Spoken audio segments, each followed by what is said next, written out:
Hi hello ನಮಸ್ತೆ ಎಲ್ಲರಿಗೂ info media ಜಗತ್ತು ಚಾನಲಿನ ಮತ್ತೊಂದು ವಿಡಿಯೋಗೆ ಸ್ವಾಗತ ಸುಸ್ವಾಗತ. ಸ್ನೇಹಿತರೆ, ಎಲ್ಲರೂ ಹೇಗಿದ್ದೀರಾ? ಎಲ್ಲರೂ ಚೆನ್ನಾಗಿದ್ದೀರಾ ಅಂದ್ಕೊಂಡಿದ್ದೀನಿ. ಹೋಪ್ ನಾನು ಕೂಡ ತುಂಬಾ ಚೆನ್ನಾಗಿದ್ದೀನಿ. ಎಲ್ಲರೂ ಚೆನ್ನಾಗಿದ್ದೀರಾ ಅಂದ್ಕೊಂಡು ಭಾವಿಸ್ಕೊಂಡು ಇವತ್ತಿನ ಒಂದು ವಿಡಿಯೋನ ಶುರು ಮಾಡಿಬಿಡೋಣ. ಇವತ್ತಿನ ಒಂದು ವಿಡಿಯೋದಲ್ಲಿ ಧನುರಾಶಿಯವರಿಗೆ ಏಪ್ರಿಲ್ 25ರಿಂದ ಸಾಕಷ್ಟು ಬದಲಾವಣೆಯನ್ನು ನೀಡಲಿರುವಂತಹ ದಿನಗಳು ಅಂತಲೇ ಹೇಳಬಹುದು. ಯಾಕಂದರೆ ಸ್ನೇಹಿತರೆ, ಏಪ್ರಿಲಲ್ಲಿ ಅಂದರೆ ಹೊಸ ವರ್ಷ ಅಂದರೆ ಯುಗಾದಿ ಮುಗಿದ ನಂತರ ಈ ತಿಂಗಳಿಂದ ಸಾಕಷ್ಟು ಬದಲಾವಣೆಯನ್ನು ನೀಡಿದೆ. ಸೊ ಹಾಗಾಗಿ ಯಾವುದರ ಬಗ್ಗೆ ಧನುರಾಶಿಯವರು ನಿಮ್ಮ ವ್ಯಾಪಾರದಲ್ಲಿ, ವ್ಯವಹಾರದಲ್ಲಿ, ಹಣಕಾಸಿನಲ್ಲಿ, ವೃತ್ತಿ ಜೀವನದಲ್ಲಿ, ಉದ್ಯೋಗದಲ್ಲಿ ಏನೆಲ್ಲ ಬದಲಾವಣೆಗಳು ಕಂಡು ಬರಲಿದೆ, ಯಾವುದರ ಬಗ್ಗೆ ಮುನ್ನೆಚ್ಚರಿಕೆಗಳನ್ನು ತೆಗೆದುಕೊಳ್ಬೇಕು, ಏನೆಲ್ಲ ಪರಿಹಾರಗಳನ್ನು ಮಾಡಿದರೆ ಒಳಿತಾಗಲಿದೆ ಅನ್ನೋದನ್ನ ಕಂಪ್ಲೀಟ್ ಆಗಿ ಧನುರಾಶಿಯವರಿಗೆ ಇದೇ ವಿಡಿಯೋದಲ್ಲಿ ತಿಳಿಸ್ಕೊಡ್ತಾ ಹೋಗ್ತೀನಿ. ಇದನ್ನೆಲ್ಲ ತಿಳ್ಕೋಬೇಕು, ಸಣ್ಣ ಪುಟ್ಟ ಪರಿಹಾರಗಳನ್ನೆಲ್ಲ ಫಾಲೋಅಪ್ ಮಾಡಬೇಕು ಅಂದರೆ ಎಲ್ಲೂ ಕೂಡ ವಿಡಿಯೋನ ಸ್ಕಿಪ್ ಮಾಡಬಾರ್ದು. ಅಂದರೆ ವಿಡಿಯೋನ ಕಟ್ ಮಾಡಿ ಓಡಿಸ್ಕೊಂಡೋಗಿ ನೋಡ್ತೀನಿ ಅಂದರೆ ಫುಲ್ ಇನ್ಫಾರ್ಮೇಷನ್ ಅರ್ಥ ಆಗಲ್ಲ. ಸೊ ಹಾಗಾಗಿ ಎಲ್ಲ ವಿಡಿಯೋದಲ್ಲೂ ತಿಳಿಸ್ತಾ ಇರ್ತೀನಿ. ಮೊದಲಿಂದ ಕೊನೆ ತನಕ ವಿಡಿಯೋನ ವಾಚ್ ಮಾಡಿ. ವಿಡಿಯೋದಲ್ಲಿ ಒಳ್ಳೆ ಮಾಹಿತಿ ಸಿಕ್ಕಿದ್ದಲ್ಲಿ ತಪ್ಪದೆ ವಿಡಿಯೋಗೊಂದು ಲೈಕ್ ಕೊಟ್ಟು, ಇನ್ನೂ ನನ್ನ ಚಾನಲ್ನ ಸಬ್ಸ್ಕ್ರೈಬ್ ಮಾಡ್ಕೊಳ್ಳೋದನ್ನೇ ನೋಡ್ತಿದ್ರೆ ದಯವಿಟ್ಟು ಇನ್ಫಾ ಮೀಡಿಯಾಗೆ ಸಬ್ಸ್ಕ್ರೈಬ್ ಆಗಿ ನಿಮ್ಮ ಅಭಿಪ್ರಾಯಗಳನ್ನು ಕಮೆಂಟ್ ಬಾಕ್ಸಲ್ಲಿ ತಿಳಿಸಿ. ಕಮೆಂಟ್ ಬಾಕ್ಸಲ್ಲಿ ಓಂ ಶಾಂ ಶನೇಶ್ವರಾಯ ನಮಃ ಅಂತ ಕಮೆಂಟ್ ಮಾಡಿ, ಓಂ ನಮಃ ಶಿವಾಯ ಅಂತ ಕಮೆಂಟ್ ಮಾಡಿ ಸ್ನೇಹಿತರೆ.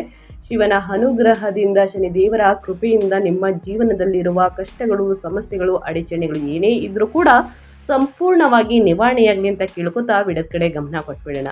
ಸ್ನೇಹಿತರೆ, ಕುಟುಂಬದಲ್ಲಿ ಏನೆಲ್ಲ ಬದಲಾವಣೆಯನ್ನು ನೋಡಲಿದ್ದೀರಿ? ಮದುವೆ ಯೋಗ ಇದೆಯಾ? ಸಂತಾನ ಭಾಗ್ಯ ಇದೆಯಾ? ನಿಮ್ಮ ಆರೋಗ್ಯದಲ್ಲಿ ಏನೆಲ್ಲ ಬದಲಾವಣೆಗಳು ಕಂಡು ಬರಲಿದೆ? ಧನುರಾಶಿಯವರಿಗೆ ಅದನ್ನ ನೋಡೋದಾದರೆ ಏಪ್ರಿಲ್ ತಿಂಗಳಲ್ಲಿ, ಏಪ್ರಿಲ್ 2026 ಧನುರಾಶಿಯವರಿಗೆ ಕೊನೆಯ ದಿನಗಳಲ್ಲಿ ತಾಳ್ಮೆಯನ್ನು ತೀವ್ರವಾಗಿ ಪರೀಕ್ಷಿಸುವಂತಹ ತಿಂಗಳಾಗಿದೆ. ಆದರೆ ಅದೇ ಸಮಯದಲ್ಲಿ ನಾಣ್ಯದ ಇನ್ನೊಂದು ಮುಖದಲ್ಲಿ ದೊಡ್ಡ ಪ್ರತಿಫಲಗಳನ್ನು ಸಹ ಸಿದ್ಧಪಡಿಸುತ್ತದೆ. ನಿಮ್ಮ 4ನೇ ಮನೆಯಾದಂತಹ ಮನೆ, ಸುಖ ಮತ್ತು ತಾಯಿಯ ಮನೆ ಮೀನರಾಶಿಯಲ್ಲಿ ಅತ್ಯಂತ ಅಪಾಯಕಾರಿ ಗ್ರಹಗಳ ಸಂಯೋಗವು ನಡೆಯುತ್ತಿದೆ. ಏಪ್ರಿಲ್ ದ್ವಿತೀಯದಂದು ಮಂಗಳನು ಇಲ್ಲೇ ಶನಿಯೊಂದಿಗೆ ಸೇರುತ್ತಾರೆ ಮತ್ತು 10ನೇ ಅಧಿಪತಿಯಾದಂತಹ ಬುಧನು ಏಪ್ರಿಲ್ ತಿಂಗಳಲ್ಲಿ ಸ್ನೇಹಿತರೆ ಅದೇ ಮನೆಯಲ್ಲಿ ನೀಚ ಸ್ಥಿತಿಯನ್ನು ಪ್ರವೇಶಿಸುತ್ತಾರೆ. ಈ 3 ಗ್ರಹಗಳ ಜೋಡಣೆಯು ಮನೆಯಲ್ಲಿ ನಿಮ್ಮ ನೆಮ್ಮದಿಯನ್ನು ಕಸಿದುಕೊಳ್ಳುತ್ತದೆ. ವಾಹನಗಳ ರಿಪೇರಿ, ನಿಮ್ಮ ತಾಯಿಯ ಅನಾರೋಗ್ಯ ಅಥವಾ ಆಸ್ತಿಗೆ ಸಂಬಂಧಿಸಿದ ಹಠಾತ್ ವಿವಾದಗಳು ನಿಮ್ಮನ್ನು ಉಸಿರುಗಟ್ಟಿಸುವಂತೆ ಮಾಡಬಹುದು. ಅದಿಯಾಗೋ ನಾಣ್ಯದ ನಂಬಲಾಗದಷ್ಟು ಅದ್ಭುತ ಏನಂದರೆ ಸ್ನೇಹಿತರೆ, ಇನ್ನೊಂದು ಮುಖವೇನೆಂದರೆ ಏಪ್ರಿಲ್ 24ರ ನಂತರ ನಿಮ್ಮ 9ನೇ ಭಾಗ್ಯಾಧಿಪತಿಯಾದಂತಹ ಸೂರ್ಯನು ಪುಣ್ಯ ಸ್ಥಾನದಲ್ಲಿ ಬುದ್ಧಿಶಕ್ತಿಯ 5ನೇ ಮನೆಯಲ್ಲಿ ಉಚ್ಚ ಸ್ಥಿತಿಯನ್ನು ತಲುಪುತ್ತಾರೆ. ಇದು ನಿಮ್ಮ ಮಕ್ಕಳು ಭಾರಿ ಯಶಸ್ಸನ್ನು ಸಾಧಿಸುವುದನ್ನು ಖಚಿತಪಡಿಸುತ್ತದೆ. ಇದು ನಿಮ್ಮ ಎಲ್ಲ ಕೌಟುಂಬಿಕ ದುಃಖಗಳನ್ನು ಮರೆಸುವಂತಹ ಮಾಡುತ್ತದೆ ಅಂತಲೇ ಹೇಳಬಹುದು. ನಿಮ್ಮ ಲಗ್ನಾಧಿಪತಿಯಾದ ಗುರುವು 7ನೇ ಮನೆಯಲ್ಲಿ ಬಲಶಾಲಿಯಾಗಿರುವುದರಿಂದ ನಿಮ್ಮನ್ನು ಗೌರವಾನ್ವಿತ ಹಾದಿಯಲ್ಲಿ ಮುನ್ನಡೆಸುತ್ತಾರೆ. ನಿಮ್ಮ ಮನೆಯಲ್ಲಿನ ಸವಾಲುಗಳನ್ನು ಸಹಿಸಿಕೊಂಡರೆ ಸಮಾಜದಲ್ಲಿನ ಸಕಾರಾತ್ಮಕ ಯಶಸ್ಸು ಸ್ನೇಹಿತರೆ ಸಂಪೂರ್ಣವಾಗಿ ನಿಮ್ಮದಾಗುತ್ತದೆ ಅಂತಲೇ ಹೇಳಬಹುದು. ಒಟ್ಟಾರೆಯಾಗಿ ಗ್ರಹಗಳ ಸಂಚಾರ ಮತ್ತು ಗ್ರಹಗಳ ಸ್ಥಾನ ಬದಲಾವಣೆಯಿಂದ ಒಂದಲ್ಲ ಒಂದು ರೀತಿಯಲ್ಲಿ ಧನುರಾಶಿಯವರು ಸಾಕಷ್ಟು ಬದಲಾವಣೆಯನ್ನು ನೋಡಲಿದ್ದೀರಿ. ಇನ್ನು ಗ್ರಹಗಳ ಸಂಚಾರ ಹೇಗಿರಲಿದೆ ಅಂದರೆ, ಮಂಗಳ 5 ಮತ್ತು 12ನೇ ಮನೆಯ ಅಧಿಪತಿಯಾಗಿರುವ ಮಂಗಳ 4ನೇ ಮನೆಯಲ್ಲಿ ಮೀನದಲ್ಲಿ ಸಂಚಾರವನ್ನು ಮಾಡುತ್ತಿದೆ. ಮನೆಯಲ್ಲಿ ವಾದ ವಿವಾದಗಳು ಹೆಚ್ಚಾಗಲಿದೆ. ವಾಹನ ರಿಪೇರಿ, ನಿದ್ರಾಹೀನತೆ, ತಾಯಿಯೊಂದಿಗೆ ಘರ್ಷಣೆಗಳು. ಇನ್ನು ಬುಧ 7 ಮತ್ತು 10ನೇ ಮನೆಯ ಅಧಿಪತಿ 4ನೇ ಮನೆಯಲ್ಲಿ ನೀಚ ಸ್ಥಿತಿಯಲ್ಲಿ ಸಂಚಾರವನ್ನು ಮಾಡುತ್ತಿದೆ. ಕೆಲಸದಲ್ಲಿ ವರ್ಗಾವಣೆ ಅಂದರೆ ವ್ಯಾಪಾರದಲ್ಲಿ ಪಾಲುದಾರರೊಂದಿಗೆ ಗೊಂದಲ, ದಾಖಲೆಗಳಲ್ಲಿ ತಪ್ಪುಗಳು. ಇನ್ನು ಸೂರ್ಯ 9ನೇ ಮನೆಯ ಅಧಿಪತಿಯಾಗಿರುವ ಸೂರ್ಯ 5ನೇ ಮನೆಯಲ್ಲಿ ಉಚ್ಚ ಸ್ಥಿತಿಯಲ್ಲಿ ಸಂಚಾರವನ್ನು ಮಾಡುತ್ತಿದೆ. ಮಕ್ಕಳಿಗೆ ಯಶಸ್ಸು, ಕೀರ್ತಿ, ಅತ್ಯುತ್ತಮ ಬುದ್ಧಿಶಕ್ತಿ, ತೀವ್ರವಾದ ಸೃಜನಶೀಲತೆ. ಇನ್ನು ಶುಕ್ರ 6 ಮತ್ತು 11ನೇ ಮನೆಯ ಅಧಿಪತಿ 6ನೇ ಮನೆಯಲ್ಲಿ ಸ್ವಕ್ಷೇತ್ರದಲ್ಲಿ ಸಂಚಾರವನ್ನು ಮಾಡುತ್ತಿದೆ. ಸಾಲಗಳನ್ನು ತೀರಿಸುವುದು, ಶತ್ರುಗಳ ಮೇಲೆ ಮೇಲ್ಗೈ, ಸೇವಾ ವಲಯದ ಮೂಲಕ ಆರ್ಥಿಕ ಲಾಭಗಳು. ಇನ್ನು ಗುರು 1 ಮತ್ತು 4ನೇ ಮನೆಯ ಅಧಿಪತಿ ಲಗ್ನಾಧಿಪತಿ 7ನೇ ಮನೆಯಲ್ಲಿ ಮಿಥುನದಲ್ಲಿ ಸಂಚಾರವನ್ನು ಮಾಡುತ್ತಿದೆ. ವಿವಾಹದ ನಿರೀಕ್ಷೆಗಳು, ಗೌರವ ಮತ್ತು ಪ್ರತಿಷ್ಠೆ, ಸಂಗಾತಿಯಿಂದ ಬೆಂಬಲ ಹೆಚ್ಚಾಗಲಿದೆ. ಶನಿ 2 ಮತ್ತು 3ನೇ ಮನೆಯ ಅಧಿಪತಿ 4ನೇ ಮನೆಯಲ್ಲಿ ಮೀನದಲ್ಲಿ ಸಂಚಾರವನ್ನು ಮಾಡುತ್ತಿದೆ. ಕೌಟುಂಬಿಕ ಜವಾಬ್ದಾರಿಗಳು, ಮನೆಯಲ್ಲಿ ಅತೃಪ್ತಿ, ಕಾರ್ಯಗಳಲ್ಲಿ ವಿಳಂಬ ಅಂತಲೇ ಹೇಳಬಹುದು. ಇದು ಗ್ರಹಗಳ ಸಂಚಾರ ಮತ್ತು ಗ್ರಹಗಳ ಸ್ಥಾನ ಬದಲಾವಣೆ. ಸ್ನೇಹಿತರೆ, ಇನ್ನು ಒಂದೊಂದಾಗಿ ಹೇಳೋದಾದರೆ, ಮೊದಲನೇದಾಗಿ ನಿಂತು ಹೋಗಿದ್ದಂತಹ ಶುಭ ಕಾರ್ಯಗಳು ಮತ್ತೆ ಪ್ರಾರಂಭಗೊಳ್ಳಲಿದೆಯಾ ತಿಳಿಸ್ಕೊಡಿ ಅಂತ ಕೇಳ್ತಾ ಇರ್ತೀರ. ಮನೆಯಲ್ಲಿ ನೆಮ್ಮದಿ ಇಲ್ಲ ಅಂತ ಕೇಳ್ತಾ ಇರ್ತೀರ. ಸೊ ಹಾಗಾಗಿ ಕುಟುಂಬ ಮತ್ತು ವೈಯಕ್ತಿಕ ಸಂಬಂಧಗಳ ಬಗ್ಗೆ ಹೇಳೋದಾದರೆ, ನಿಮ್ಮ ಫ್ಯಾಮಿಲಿಯಲ್ಲಿ ಏನೆಲ್ಲ ಬದಲಾವಣೆಯನ್ನು ಗ್ರಹಗಳು ಸೂಚಿಸಲಿದೆ ಅಂದರೆ, ಕೌಟುಂಬಿಕ ಜೀವನ ವಿಶೇಷವಾಗಿ ಮನೆಯ ವಾತಾವರಣವು ಈ ತಿಂಗಳು ಹೆಚ್ಚು ಅಸ್ಥಿರವಾಗಿರುತ್ತದೆ. 4ನೇ ಮನೆಯಲ್ಲಿ ಮಂಗಳ ಮತ್ತು ಶನಿಯ ಉಗ್ರ ಪ್ರಭಾವವು ತೀವ್ರವಾದ ಆಸ್ತಿ ವಿವಾದಗಳು, ಕಾನೂನು ಬೆದರಿಕೆಗಳು ಮತ್ತು ಕುಟುಂಬ ಸದಸ್ಯರೊಂದಿಗೆ, ವಿಶೇಷವಾಗಿ ನಿಮ್ಮ ತಾಯಿ ಅಥವಾ ಹತ್ತಿರದ ಸಂಬಂಧಿಗಳೊಂದಿಗೆ ಕಹಿ ವಾದ ವಿವಾದಗಳು ದಾರಿ ಮಾಡಿಕೊಡುತ್ತದೆ ಅಂತಲೇ ಹೇಳ್ಬೋದು. ಮನೆಯಲ್ಲಿ ನೆಮ್ಮದಿಯ ವಾತಾವರಣ ಸಂಪೂರ್ಣವಾಗಿ ಮಾಯವಾಗುತ್ತವೆ. ಆದರೆ ಅತ್ಯಂತ ಸಂತೋಷದ ಸುದ್ದಿ ಏನೆಂದರೆ, ಏಪ್ರಿಲ್ ದ್ವಿತೀಯಾರ್ಧದಲ್ಲಿ ಉಚ್ಚ ಸೂರ್ಯನು ನಿಮ್ಮ 5ನೇ ಮನೆಗೆ, ಮಕ್ಕಳ ಮನೆಗೆ ಪ್ರವೇಶಿಸುತ್ತಾನೆ. ಇದರಿಂದಾಗಿ ನಿಮ್ಮ ಮಕ್ಕಳು ಅಸಾಧಾರಣ ಪ್ರಗತಿ ಮತ್ತು ಯಶಸ್ಸನ್ನು ಸಾಧಿಸುತ್ತಾರೆ. ಅವರ ವಿಜಯಗಳು ವಿವಾದಗಳನ್ನು ಮರೆಮಾಚಿ ನಿಮ್ಮ ಮನೆಯನ್ನು ಅಪಾರ ಸಂತೋಷದಿಂದ ತುಂಬುತ್ತವೆ. ಹೆಚ್ಚುವರಿಯಾಗಿ ನಿಮ್ಮ ಲಗ್ನಾಧಿಪತಿಯಾದಂತಹ ಗುರು 7ನೇ ಮನೆಯಲ್ಲಿ ಇರುವುದರಿಂದ ನಿಮ್ಮ ಜೀವನ ಸಂಗಾತಿಯು ಬಂಡಾಯ ಇದ್ದಂತೆ ನಿಮ್ಮ ಬೆಂಬಲಕ್ಕೆ ನಿಲ್ಲುತ್ತಾರೆ. ಈ ಕಠಿಣ ಹಂತವನ್ನು ನ್ಯಾವಿಗೇಟ್ ಮಾಡಲು ಸಂಪೂರ್ಣವಾಗಿ ಬೆಂಬಲವನ್ನು ಮಾಡುತ್ತಾರೆ ಅಂತಲೇ ಹೇಳಬಹುದು. ಒಟ್ಟಾರೆಯಾಗಿ ಹೇಳಬೇಕು ಅಂದರೆ, ಕೌಟುಂಬಿಕ ಜೀವನ ವಿಶೇಷವಾಗಿ ಮನೆಯ ವಾತಾವರಣವು ಈ ತಿಂಗಳು ಹೆಚ್ಚು ಅಸ್ಥಿರವಾಗಿರುತ್ತದೆ. 4ನೇ ಮನೆಯಲ್ಲಿ ಮಂಗಳ ಶನಿಯ ಉಗ್ರ ಪ್ರಭಾವವು ತೀವ್ರವಾದ ಆಸ್ತಿ ವಿವಾದಗಳ ಬಗ್ಗೆ, ಅಂದರೆ ಕಾನೂನು ಬೆದರಿಕೆಗಳು, ಕುಟುಂಬ ಸದಸ್ಯರೊಂದಿಗೆ ವಿಶೇಷವಾಗಿ ತಾಯಿ ಅಥವಾ ಹತ್ತಿರದ ಸಂಬಂಧಿಗಳೊಂದಿಗೆ ಕಹಿ ವಾದ ವಿವಾದಗಳು ಉಂಟಾಗಬಹುದು. ಆ ವಿಚಾರದ ಬಗ್ಗೆ ಎಚ್ಚರಿಕೆ ವಹಿಸಿ. ಇನ್ನು ವಿದ್ಯಾರ್ಥಿಗಳ ಬಗ್ಗೆ ಹೇಳೋದಾದರೆ, ಏನೆಲ್ಲ ಬದಲಾವಣೆಯನ್ನು ನೋಡಲಿದ್ದೀರಿ, ಯಾವ ರೀತಿ ಮುಂದಿನ ದಿನಗಳಲ್ಲಿ ವಿದ್ಯಾರ್ಥಿಗಳು ಎಚ್ಚರಿಕೆ ವಹಿಸಬೇಕು ನಿಮ್ಮ ಶಿಕ್ಷಣದಲ್ಲಿ ಅಂತ ನೋಡೋದಾದರೆ, ಪ್ರಾಥಮಿಕ ಶಿಕ್ಷಣದ 4ನೇ ಮನೆಯು ತೀವ್ರ ಪಾಪದ ಗ್ರಹಗಳ ಹಿಡಿತದಲ್ಲಿರುವುದರಿಂದ ಮತ್ತು ಶಿಕ್ಷಣದ ಕಾರಕ ಬುಧನು ನೀಚನಾಗಿರುವುದರಿಂದ ಏಪ್ರಿಲ್ ದ್ವಿತೀಯಾರ್ಧದಲ್ಲಿ ವಿದ್ಯಾರ್ಥಿಗಳಿಗೆ ಅತ್ಯಂತ ಕಷ್ಟಕರವಾಗಿರುತ್ತದೆ. ಏಕಾಗ್ರತೆ ಸಂಪೂರ್ಣವಾಗಿ ಅಸಾಧ್ಯವಾಗುತ್ತದೆ. ಅದ್ಯಾಗೋ ಏಪ್ರಿಲ್ 19ರ ನಂತರ ಸ್ನೇಹಿತರೆ, ನಿಮ್ಮ ಬುದ್ಧಿಶಕ್ತಿ 5ನೇ ಮನೆಯಲ್ಲಿ ಸೂರ್ಯನು ಉಚ್ಚ ಸ್ಥಿತಿಯನ್ನು ತಲುಪಿದ ತಕ್ಷಣವೇ ಸ್ನೇಹಿತರೆ, ಕೊನೆಯ ದಿನಗಳಲ್ಲೂ ಕೂಡ ಸಾಕಷ್ಟು ಮ್ಯಾಜಿಕ್ ಸ್ವಿಚ್ ಆನ್ ಆಗುತ್ತದೆ ಅಂತಲೇ ಹೇಳಿದೆ. ಅದೇ ರೀತಿ ಮುಂದಿನ ದಿನಗಳಲ್ಲಿ ನಿಮ್ಮ ಗ್ರಹಣ ಶಕ್ತಿ ಅದ್ಭುತವಾಗಿರುತ್ತದೆ. ಸ್ಪರ್ಧಾತ್ಮಕ ಪರೀಕ್ಷೆಗಳಿಗೆ ಹಾಜರಾಗುವಂತಹ ಅಥವಾ ಉನ್ನತ ಶಿಕ್ಷಣವನ್ನು ಅನುಸರಿಸುವಂತಹ ವಿದ್ಯಾರ್ಥಿಗಳು ರಾಷ್ಟ್ರೀಯ ಅಥವಾ ಅಂತಾರಾಷ್ಟ್ರೀಯ ಮನ್ನಣೆಯನ್ನು ಸಾಧಿಸುತ್ತಾರೆ ಅಂತಲೇ ಹೇಳ್ಬೋದು. ಒಟ್ಟಾರೆಯಾಗಿ ಯಾವ ರೀತಿ ಫಲಿತಾಂಶವನ್ನು ನೋಡಲಿದ್ದೀರಿ, ಯಾವುದರ ಬಗ್ಗೆ ಎಚ್ಚರಿಕೆ ವಹಿಸಬೇಕು ಅನ್ನೋದನ್ನ ಕಂಪ್ಲೀಟಾಗಿ ತಿಳಿಸ್ಕೊಟ್ಟಿದ್ದೀನಿ.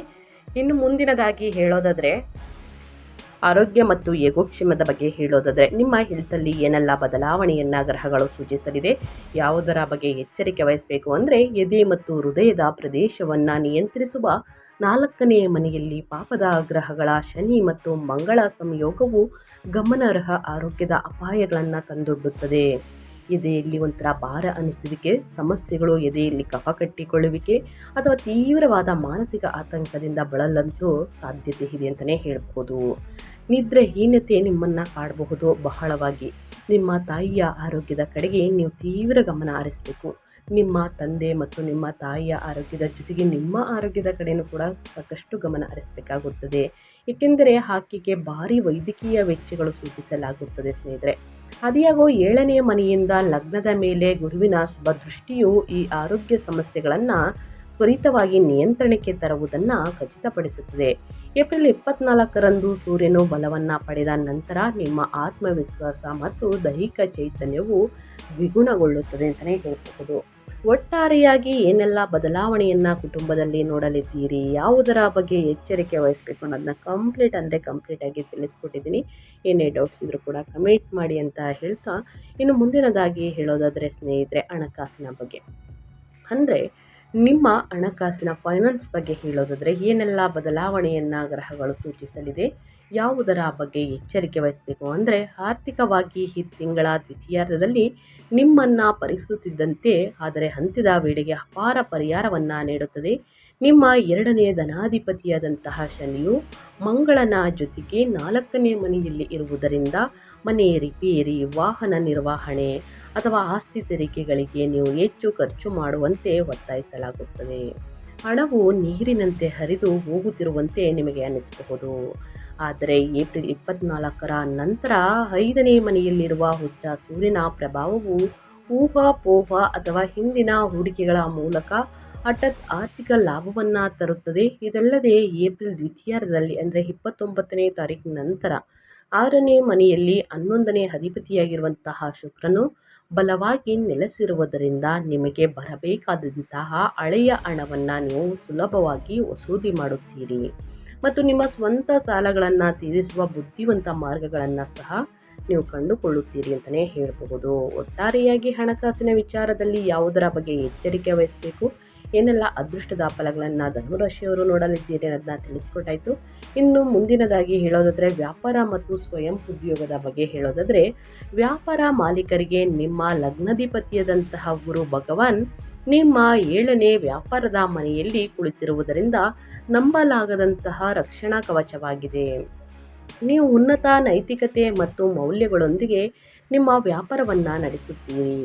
ಇದು ನಿಮ್ಮ ಬ್ರ್ಯಾಂಡ್ ಮೌಲ್ಯವನ್ನು ಘಾತೀಯವಾಗಿ ಹೆಚ್ಚಿಸುತ್ತದೆ. ಅದಿಯಾಗೋ 7ನೇ ಅಧಿಪತಿಯಾದಂತಹ ಬುಧ ಸ್ನೇಹಿತರೆ ಏಪ್ರಿಲ್ 30ರವರೆಗೆ 4ನೇ ಮನೆಯಲ್ಲಿ ನೀಚನಾಗಿರುವುದರಿಂದ ಸಹಿ ಮಾಡುವ ಮೊದಲು ನೀವು ಪ್ರತಿಯೊಂದು ಒಪ್ಪಂದ ಮತ್ತು ದಾಖಲೆಗಳನ್ನು 2 ಬಾರಿ ಸೂಕ್ಷ್ಮವಾಗಿ ಓದಬೇಕಾಗುತ್ತದೆ. ಯಾಕಂದರೆ 3ನೇ ವ್ಯಕ್ತಿಯನ್ನು ಯಾವುದೇ ಕಾರಣಕ್ಕೂ ಕುರುಡರಾಗಿ ನಂಬೇಡಿ, ಅವರ ಮೇಲೆ ಅವಲಂಬಿತರಾಗಬೇಡಿ. ಏಪ್ರಿಲ್ 29ರಂದು 11ನೇ ಲಾಭಾಧಿಪತಿಯಾದಂತಹ ಶುಕ್ರನು ತನ್ನ ಸ್ವಂತ ರಾಶಿಯಾದ ವೃಷಭವನ್ನು 6ನೇ ಮನೆಗೆ ಪ್ರವೇಶಿಸುತ್ತಾನೆ. ಇದು ಸ್ಪರ್ಧಾತ್ಮಕ ವ್ಯವಹಾರಗಳಲ್ಲಿ ನಿಮಗೆ ಸಂಪೂರ್ಣ ಮೇಲ್ಗೈ ನೀಡುತ್ತದೆ. ಸೇವಾ ಆಧಾರಿತ ವ್ಯವಹಾರಗಳು, ಆಸ್ಪತ್ರೆಗಳು ಮತ್ತು ಫಾರ್ಮೆಂಟ್ಗಳಲ್ಲಿ ಇಲ್ಲಿ ಕೆಲಸವನ್ನು ಮಾಡುವವರು ಅಂತಂದರೆ ಈ ವಲಯಗಳಲ್ಲಿ ತೊಡಗಿರುವವರಿಗೆ ಈ ಅವಧಿಯಲ್ಲಿ ಅಸಾಧಾರಣ ಆರ್ಥಿಕ ಲಾಭವನ್ನು ಪಡೆಯುತ್ತಾರೆ ಅಂತಲೇ ಹೇಳ್ಬೋದು. ಒಟ್ಟಾರೆಯಾಗಿ ಸ್ವಯಂ ವ್ಯಾಪಾರ, ಸ್ವಯಂ ಉದ್ಯೋಗ ವ್ಯವಹಾರವನ್ನು ಮಾಡುವವರಿಗೆ ಯಾವುದರ ಬಗ್ಗೆ ಎಚ್ಚರಿಕೆ ವಹಿಸಬೇಕು, ಏನೆಲ್ಲ ಅದೃಷ್ಟದ ಫಲಗಳನ್ನು ಗಳಿಸಲಿದ್ದೀರಿ ಅನ್ನೋದನ್ನ ಒಟ್ಟಾರೆಯಾಗಿ ತಿಳಿಸ್ಕೊಟ್ಟಿದ್ದೀನಿ. ಏನೇ ಡೌಟ್ಸ್ ಇದ್ದರೂ ಕೂಡ ಕಮೆಂಟ್ ಬಾಕ್ಸಲ್ಲಿ ಮಾಡಬಹುದು ಸ್ನೇಹಿತರೆ, ಖಂಡಿತವಾಗಿಯೂ ಆನ್ಸರ್ ಮಾಡ್ತೀನಿ. ಇನ್ನು ಉದ್ಯೋಗ ವೃತ್ತಿ ಬಗ್ಗೆ ಹೇಳೋದಾದರೆ, ನಿಮ್ಮ ಉದ್ಯೋಗಸ್ಥ ವೃತ್ತಿಪರರು ತಿಂಗಳ ದ್ವಿತೀಯಾರ್ಧದಲ್ಲಿ ಹಲವಾರು ಅಡೆತಡೆಗಳನ್ನು ಎದುರಿಸಬೇಕಾಗುತ್ತದೆ. ನಿಮ್ಮ 10ನೇ ಕರ್ಮಾಧಿಪತಿಯಾದಂತಹ ಬುಧನು ಏಪ್ರಿಲ್ ದ್ವಿತೀಯಾರ್ಧದಲ್ಲಿ 4ನೇ ಮನೆಯಲ್ಲಿ ನೀಚ ಸ್ಥಿತಿಗೆ ಜಾರುವುದರಿಂದ ಕಚೇರಿಯಲ್ಲಿ ನೀವು ತೆಗೆದುಕೊಳ್ಳುವ ನಿರ್ಧಾರಗಳು ತಿರುಗುಬಾಣವಾಗುವಂತಹ ಸಾಧ್ಯತೆ ಇದೆ. ತೀವ್ರವಾದ ಸಂವಹನ ಅಂತರವು ನಿಮ್ಮ ಮೇಲಧಿಕಾರಿಗಳಿಂದ ಅಸಮಾಧಾನಕ್ಕೆ ಕಾರಣವಾಗುತ್ತದೆ. ಕೆಲವರಿಗೆ ಅನಿರೀಕ್ಷಿತ ಅಥವಾ ಬೇಡವಾದ ಉದ್ಯೋಗ ವರ್ಗಾವಣೆಯ ಬಲವಾದ ಸೂಚನೆಗಳಿವೆ ಅಂತಲೇ ಹೇಳಬಹುದು. ಅದೇಗೋ ಏಪ್ರಿಲ್ 24ರ ನಂತರ ಅಂದರೆ 25ನೇ ತಾರೀಕಿನಿಂದ ನಿಮ್ಮ 9ನೇ ಭಾಗ್ಯಾಧಿಪತಿಯಾದಂತಹ ಸೂರ್ಯನು ಸೃಜನಶೀಲತೆಯನ್ನು ಮತ್ತು 5ನೇ ಮನೆಯಲ್ಲಿ ಉಚ್ಚ ಸ್ಥಿತಿಯನ್ನು ತಲುಪಿದಾಗ ನಿಮ್ಮ ನವೀನ ಕೌಶಲ್ಯಗಳು, ಬೌದ್ಧಿಕ ಪ್ರತಿಭೆಗಳು ಭಾರಿ ಮನ್ನಣೆಯನ್ನು ಪಡೆಯುತ್ತವೆ. IT, ಶಿಕ್ಷಣ ಅಥವಾ ಸೃಜನಶೀಲ ಕ್ಷೇತ್ರಗಳಲ್ಲಿ ಕೆಲಸ ಮಾಡುವವರು ಅದ್ಭುತ ಅವಕಾಶಗಳನ್ನು ಆಕರ್ಷಿಸುತ್ತಾರೆ. 7ನೇ ಮನೆಯಲ್ಲಿರುವ ನಿಮ್ಮ ಲಗ್ನಾಧಿಪತಿ ಗುರು ನಿಮ್ಮನ್ನು ನಿರಂತರವಾಗಿ ರಕ್ಷಿಸುತ್ತಾರೆ ಮತ್ತು ಸರಿಯಾದ ದಾರಿಯಲ್ಲಿ ಮುನ್ನಡೆಸುತ್ತಾರೆ ಅಂತಲೇ ಹೇಳ್ಬೋದು. ಒಟ್ಟಾರೆಯಾಗಿ ಏನೆಲ್ಲ ಬದಲಾವಣೆಯನ್ನು ಗ್ರಹಗಳು ಸೂಚಿಸಲಿದೆ, ಯಾವುದರ ಬಗ್ಗೆ ಎಚ್ಚರಿಕೆ ವಹಿಸಬೇಕು ಅನ್ನೋದನ್ನ ಕಂಪ್ಲೀಟಾಗಿ ತಿಳಿಸ್ಕೊಟ್ಟಿದ್ದೀನಿ ಸ್ನೇಹಿತರೆ. ಆ ವಿಚಾರದ ಬಗ್ಗೆ ಎಚ್ಚರಿಕೆ ವಹಿಸಿ ಅಂತ ಹೇಳ್ತಾ, ಇನ್ನು ಮುಂದಿನದಾಗಿ ಹೇಳೋದಾದರೆ ಸ್ನೇಹಿತರೆ, ಈ ಸಮಸ್ಯೆಗಳೆಲ್ಲ ಏನೆಲ್ಲ ಕಂಡು ಬಂದಿದೆ, ಆ ಸಮಸ್ಯೆಗಳಿಗೆ ಪರಿಹಾರ ಇದೆಯಾ ಅಂದರೆ ಖಂಡಿತವಾಗಿ ಪ್ರತಿಯೊಬ್ಬರಿಗೂ ಪರಿಹಾರವನ್ನು ತಿಳಿಸ್ಕೊಡ್ತೀನಿ. ನನ್ನ ಚಾನಲ್ನಲ್ಲಿ ಬರುವಂತಹ ಈ ಸಣ್ಣ ಪುಟ್ಟ ಪರಿಹಾರದಿಂದನೇ ದೊಡ್ಡ ಸಮಸ್ಯೆಗಳು ಕೂಡ ನಿವಾರಣೆಯಾಗಲಿದೆ. ಮೊದಲನೇದಾಗಿ ಸ್ನೇಹಿತರೆ, ಶಿಕ್ಷಣ ಮತ್ತು ವಿದ್ಯಾರ್ಥಿಗಳ ಬಗ್ಗೆ ಸ್ನೇಹಿತರೆ ಮೊದಲೇ ತಿಳಿಸಿರುವ ಹಾಗೆ ಏಕಾಗ್ರತೆ, ಆತಂಕ, ಭಯ, ನಿರ್ಭಯ ಇದ್ದಲ್ಲಿ ಪ್ರತಿದಿನ ಹನುಮಾನ್ ಚಾಲಿಸವನ್ನು ಓದಿ ಕಷ್ಟಗಳು, ಸಮಸ್ಯೆಗಳು, ಅಡಚಣೆಗಳು ಯಾವುದರಲ್ಲಾಗಲಿ ಸ್ನೇಹಿತರೆ, ಅದು ನಿಮ್ಮ ವ್ಯಾಪಾರದಲ್ಲಿ, ವ್ಯವಹಾರದಲ್ಲಿ, ಮದುವೆಯಲ್ಲಿ ಸ್ನೇಹಿತರೆ ಏನೇ ಅಡಚಣೆಗಳು ಕಂಡು ಬಂದಿದ್ದಲ್ಲಿ ಸ್ನೇಹಿತರೆ ಹನುಮಾನ್ ಚಾಲಿಸವನ್ನು ಹೇಳಿ ಮಂಗಳವಾರ ಮತ್ತು ಶನಿವಾರ ಬಡವರಿಗೆ, ನಿರ್ಗತಿಕರಿಗೆ ನಿಮ್ಮ ಕೈಯಲ್ಲಾದಷ್ಟು ಸಹಾಯವನ್ನು ಮಾಡಿ.